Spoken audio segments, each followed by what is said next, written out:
मैं अबुल शीरम अभी बैठा हूँ बांका जिला के धोरैया प्रखंड के मकैता बबूरा पंचायत के बबूरा गांव में। एक ऐसी घटना से आपको रूबरू कराऊंगा जो घटना शायद आप पहले ऐसी घटना के बारे में नहीं सुन पाए होंगे। मैं संक्षेप में अगर बताऊं, बाकी चीज़ ये बताएंगे, लेकिन मैं संक्षेप में आपको बताऊं, ये बच्चा है 10 साल से पढ़ाई करते हुए मैट्रिक का एग्ज़ाम देने की जब इनकी बारी आई, कल से इसका एग्ज़ाम स्टार्ट होना था। इन्होंने जी तोड़ मेहनत की अपने लक्ष्य की प्राप्ति के लिए। कल जब ये एग्ज़ाम देने की बारी इनकी थी, कल वो एग्ज़ाम देने को जाने वाले थे, तो उनके एक रात पहले इनके साथ एक घटना घटती है। घटना क्या है वो मैं आपको थोड़ा सा बताऊंगा, बाकी डिटेल आपको ये खुद बताएंगे। रात में जब पेशाब करने के लिए उठते हैं रात के 2 बजे, तो इनके ऊपर चाकुओं से हमला होता है।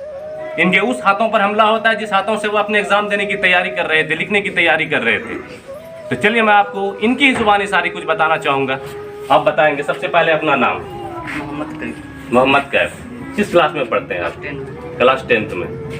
क्या हुआ था आपके साथ कल रात, जो आपके यहाँ पर पूरा चर्चा का विषय बना हुआ है? आपके साथ क्या हुआ था वो पूरी जानकारी आप हमें विस्तार रूप से बताएं। तकरीबन 2 बजे रात में हम पढ़ के उठे जी। लेटरिन लगे, लेटरिन जैसे गए तो लेटरिन करके हम बाहर जैसे निकले तो मेरे घर के गुहाल है, गुहाल से निकल के हमको घिसते घिसते बाहर ले गए। इनका कहने का मतलब ये है कि जब पेशाब करने के लिए उठे थे तो ये अपने बाथरूम की तरफ आ रहे थे, तो बाथरूम के पास इनका गेट भी है। तो इनके कहने के मुताबिक कि गेट के बगल में एक गुहाल है, गुहाल में कोई खड़ा था, उसको इन्होंने पकड़ लिया और इसको खींचते खींचते बाहर की तरफ ले आने लगे। मतलब कि गेट खुल चुका था, यही कहना चाह रहे हैं ना आप? उसके बाद क्या हुआ?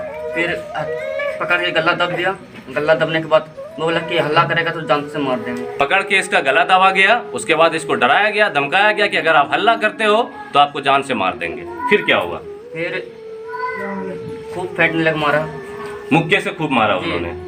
फिर चाकू लगा, 4-5 चाकू मारा है। कहाँ पे चाकुओं से वार किया गया? आप ये वीडियो ये देख सकते हैं, ये तस्वीर में साफ दिखाई दे रहा है कि इनके जांघ पर एक अटैक हुआ है, एक चाकुओं से हमला हुआ है, और दूसरा एक यहाँ मारा गया है। इसी हाथ से ये एग्जाम देने के लिए जा रहे थे, इसी हाथ पर इनके चाकुओं से वार किया गया। क्या होगा इस बच्चे का भविष्य, ये सोचने वाली बात है।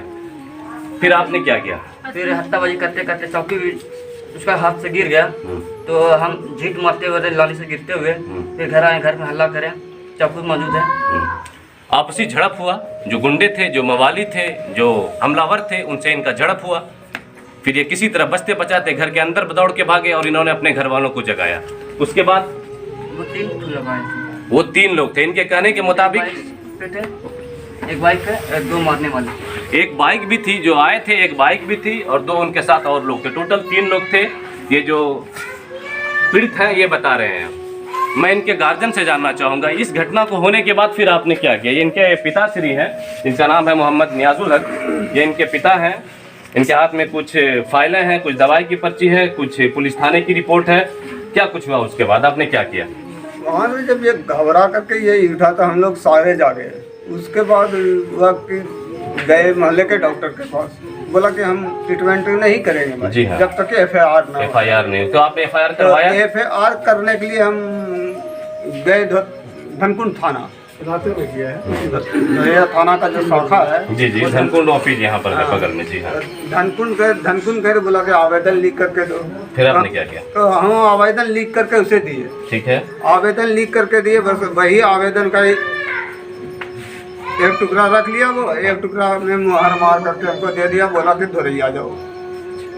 तो इनके कहने के मुताबिक ये इनके आवेदन की स्लिप है। इन्होंने स्थानीय प्रशासन को इसकी सूचना दी थी। रात को ये गए 2 बजे, पुलिस ने इनसे, पुलिस प्रशासन आए थे, एक लिखित रूप में संज्ञान लिया। उसके बाद फिर पुलिस प्रशासन भी यहाँ पर आई। इनके बाद फिर क्या हुआ था? फिर धोरैया गए, बस इसी पे 4 पेपर इसका बना था, 3 गो रख लिया और 1-2 इंजेक्शन लगा करके छुट्टी कर दिया। फिर इनको धोरैया भेजा गया, जो कि यहाँ का प्रखंड मुख्यालय है। धोरैया भेजा गया प्रखंड मुख्यालय में। वहाँ पर थाने भी गए थे आप? धोरैया थाना नहीं गए थे, बल्कि ये गए थे हॉस्पिटल में। वहाँ पर 3-4 इंजेक्शन लिया। उसके बाद फिर इसको ये पर्ची देकर वापस। क्या आपको FIR की पर्ची मिली है अभी तक? FIR की कोई पर्ची नहीं। फिर से आपने थाने में कांटेक्ट किया? फिर अभी थाने पे कांटेक्ट किया, बोला हम लिख करके दे दिए हैं, होने का, ज़्यादा बात मत करो। तो सीधी अगर निचोड़ बात कही जाए तो पुलिस प्रशासन भी अभी तक यहाँ पर इसके जो इस घटना है इसको पूरी तरीके से संज्ञान में नहीं ली है, और ये शायद कहीं ना कहीं इनको सताने की कोशिश है। किसी की दुश्मनी है आपसे? नहीं, किसी से दुश्मनी नहीं है। किसी से इनकी दुश्मनी भी नहीं है। तो पुलिस प्रशासन को थोड़ा जागना होगा और पीड़ित की जो है जो गुहार है वो उसको सुननी होगी और इस पीड़ित को न्याय दिलाना होगा। आप देख रहे थे उजागर मीडिया, मैं आपका दोस्त अबुल्ला श्रीरम। धन्यवाद।